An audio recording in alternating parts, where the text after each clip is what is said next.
มีเนอวันเสาร์อายุเถียอาจารย์แม่งาที่ปวดนังนี่ล้างแม่มากามอมีเน่อาจีชมยอดมันอยู่ไทย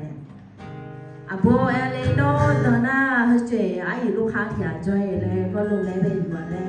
ชักข้างที่โบแถวนี้เนี่ยละดีอันน่าเลยเนี่ยประมาณ5 โมงนะ5 โมงค่ะว่าอ่ะพอชั่วโมงอ่ะเจ้ากูก็ล่าจีนยาเลยด้วยกันว่าให้เลยไม่จีไม่ค่อยมีแรงอะไรอย่างเงี้ยตัวเองมีเนี่ยก็หน้าด่าขายลูกค้าแบบนี้เนี่ยจะข้างกระแถเลยหน้า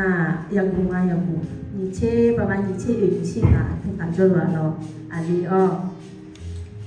หน้าโยมาหน้าว่าช่วงหางอ่ะโยมาว่าช่วงหางนะพี่พ่อของมั่งขาเนี่ยเดินทางเนี่ยเขาก็ไปเนี่ยลาซาเลงอ่ะแล้วเนื้อหน้าตอนแรกหน้าถึงหาหน้าก้าวจะขอตัวมีหรอกสุดท้ายองค์อ่ะอาจารย์จะมาจีรวาที่หาหน้าให้รู้จักเดียนะก็คือต้องได้เงินเพราะว่าจริงๆเนี่ยเราก็ดีใจที่ได้ลูกค้าอย่างเงี้ยค่ะลูกค้าเราที่ที่เขาหลังพันเชียงเราหน้าเล่นเนี่ยจะข้างแทงก็แทงเล่นเนี่ยที่จะว่าก็จะมาจีรออีน่าที่ลูกค้ากันมาเลยนะเชียงกันไปหรอกเพราะเลยเกินเนี่ยจะข้างว่าการแทงเล่นเนี่ยที่จะว่าอายุห้ามันเลยน่าหรอเขาก็กระดูกสารก็จะไททอก็เขาก็แบบจะสมองเส้นเลือดแบบจะไม่สิ่งคือก็ไปมันเป็นรักเรือค่ะก็ไปนั่งก็ไปผ่าตายจวนเลยเวลาสุสีจะล่างอ่ะอันน่าอยู่ฮะต้องเดินทางมาล่าสาที่กรุงเทพแล้วก็เชียงใหม่รอแล้วก็รถเชิญจงหวะอยู่มาหน้าถ้าเล่นก็เล่นสักครั้งแทงเงี้ยที่จ้าอารมณ์มาหลายเรื่องจีเล่นอยู่มาแล้วเงินน่ะเดี๋ยวหากาขึ้นเต็มเงินหรอกพระอานุขอนี้อายุมาสามเดือนทำมาชีวิตด้วยความที่อธิษฐานคลีอยากมีเนี่ยหรอน่าเขาก็ไปฮอสไตล์ที่นี่กับคนนี้อาจารย์เราไปทราบไปเจ้าแม่ว่าช่องหาแม่อยู่อย่างคนนี้เราอาเรียนน่าว่าช่องหาผู้หาเรื่องหน้าคนไทยนี่แหละค่ะหน้ายาวๆนี่ไปล่างอยู่ในเราอันดึงมาที่เรามาสิญญาหอที่เรามาบอกว่าแต่ด้วยคนนี้ว่ามีแยกเรายังจะมาได้ในอันนี้บ้าเลยนะหาหน้าสัตว์ที่เราพายุเผื่อเราอาจจะมีเราพายุเผื่องานแล้วเงินหน้าอายุมาให้เนี่ยบาดเจ็บที่ว่าง่ะที่ยาบาดมียาบาดเจ็บเราแต่ด้วยนี่ให้น่ามีเชื่อคือตัวที่จริงอะไรเงี้ยนะอายุมามีเยอะไปหาเกิดสว่างอันนี้เขาว่าเราไม่อยากเป็นนู้อายุอันนี้จะเอาอะไรทำอ่ะมีเยอะไปหาเกิดเนี่ยอายุมานี่หาเงินยาหรือว่าอาจารย์เนี่ยที่หนุนใจเป็นกำลังใจแล้วก็สิ่งหนึ่งคืออธิษฐานของเราโมเล่เนี่ยแล้วก็คือกำลังใจกับบีเนี่ยสตาร์ทมีเชื่อสำคัญนะมีเยอะอย่างเดียวอาจจะมีเนี่ยอายุมามีเยอะแบบมอห้องมาสิญญาห้องอ่ะอายุมาอาทิตย์หาคดีอย่างเงี้ยมีเนี่ยหรออุ้ยอาจจะมีเนี่ยทะลุมืออ่ะอาจจะมีเนี่ยอยู่กันนะหลงมอล่าตื่นเต้นมาเงี้ยมีเยอะอยู่เป็นลาซาลูเฮ้ยทันเล่นยันนี่อายุคนนี้เราทำอะไรเอ็นเนี่ยมาเราซาโน้ตเด็กสิเราเฮ้ยมือล่าจีเด็กกับโมเมลเลยทะลุกับบีเนี่ยมาอาจจะมีรอต้นทะลุคนนี้อาจจะมาไอ้ยังนาลานักก็ไปอาจจะมาโมยามีฐานะล่าเล่นแม่เอ็นเนี่ยยาหรอตัวนี้นาลาเจอมีเนี่ยไอ้ยังอยู่ในกาลซาลูเฮ้ยตามมิเช่มีแย่อยู่ในจงอาเลยทะเลคอควายทะลุเอ็มอาจารย์ถือคนนี้หรอฟื้นตัวเร็วมากแล้วก็อย่างบูมิเนี่ยทะเลขอยกข้ออายุหน้าคนนี้ใช้ก็จะรอที่ใช้ใส่ได้หลายจีอ่ะคือพันจะอีเลยเย็นง่ายอยู่มารอคือหน้าหลังใช้ที่จริงอ่ะแล้วหน้ามีแย่จุกันในอายุมาวันนี้คือเรายังเจอเราหมดตามมาลุนี้ยิสุคาลิเบฮะคือล้านในอายุมาไม่ใช่พอเลยดาก็ขอนี้หน้าก็อาอย่างเราเพื่อนจะรู้เธอบิทานเรื่องหมดตาที่เจ๋งยาดีเพื่อนตาคือเจ๋งจริงอะไรเงี้ยนะมีแย่ไปอาจจะอวยเธออาจจะขายเยอะหรอกความเชื่อมั่นของในใจของเราคืออันนั้นมีแย่เป็นทางงานแรก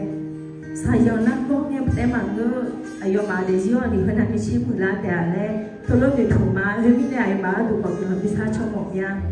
อายุมาอยู่ที่ไหนเฮ้ยอายุอาลีถึงมือละก็ไว้มีแย่เป็นจังหวะอย่างนี้หรออายุมาก็เด็กที่ไหนเฮ้ยพวกเราข้างขอที่ตื่นโตละภายเลยตัวรถอยู่ถูกมาเฮ้ยแต่ไม่เชื่อจริงงานเลยเงี้ยนะงั้นที่ยาบามากะนี่ยาบามากะตัวเราจริงๆนะยูเอ็นเนาะแต่จอยเลยหรองานนั้นยูขายน่าอยากปิดเทอมมีตัวเด็กตัวสุดสุดภาพเป็นเจ้าหน้ายูเอ็นเลยเนาะแต่จอยไอ้ยี่สิบผมเลยหมดยาอ่ะคือนั่นมีเช่นมีเยอะงานที่ยาบิมียาบิพาบิเนี่ยละแม่เลยมีเยอะคือเราจะเฉิดดูมาแต่หาเช่นเนี่ยคือมีเนี่ยมือเจ้า มือความดีที่อาทิหาเพื่อนนั่งความดีจับยาเลยมึงเด็กก็นี่อายุมา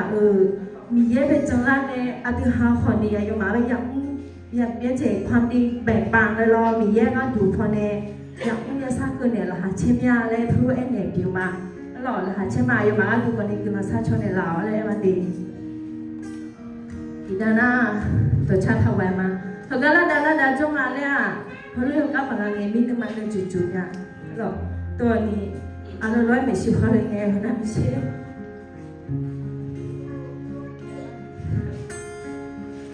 ก็คงเงี้ยบางว่ามีก็ขอพรอย่างเงี้ยมีหลายเช่นเดี๋ยวที่ดูเลยเนี่ยอ๋อขอให้ตื่นตัวกว่านี้เขาน่าไม่ใช่เข้มแข็งอะไรหรอกถวายเทมองไม่เห็น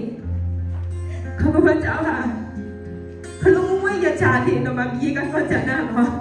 อาติมาก็ก็จะน่าเหมือนบางเมื่อหน้าที่เสียงก็พายเราแข็งเดินหน้า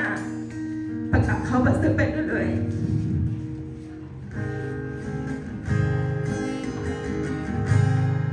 โดยจะทราบยอมพักมือมาหลับยอมไล่เรามองไม่เห็นจะเอาเพลงพิเศษที่เชื่อได้เนี่ยเรื่องเรา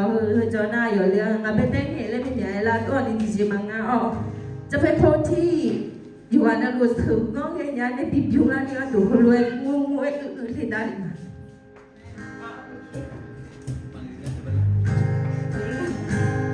เอาคือเอาอะไรที่ฉันร้องให้เขา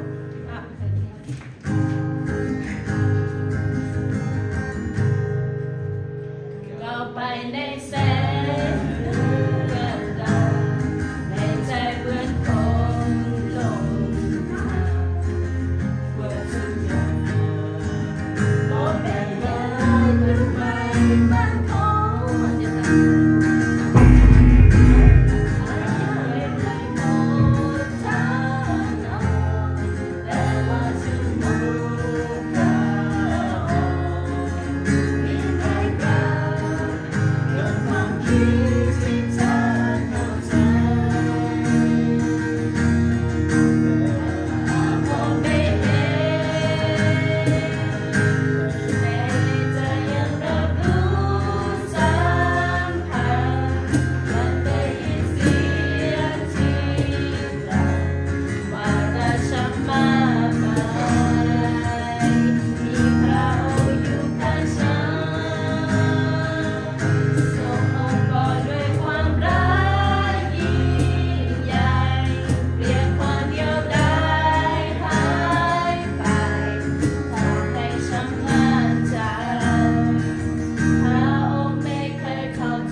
ดี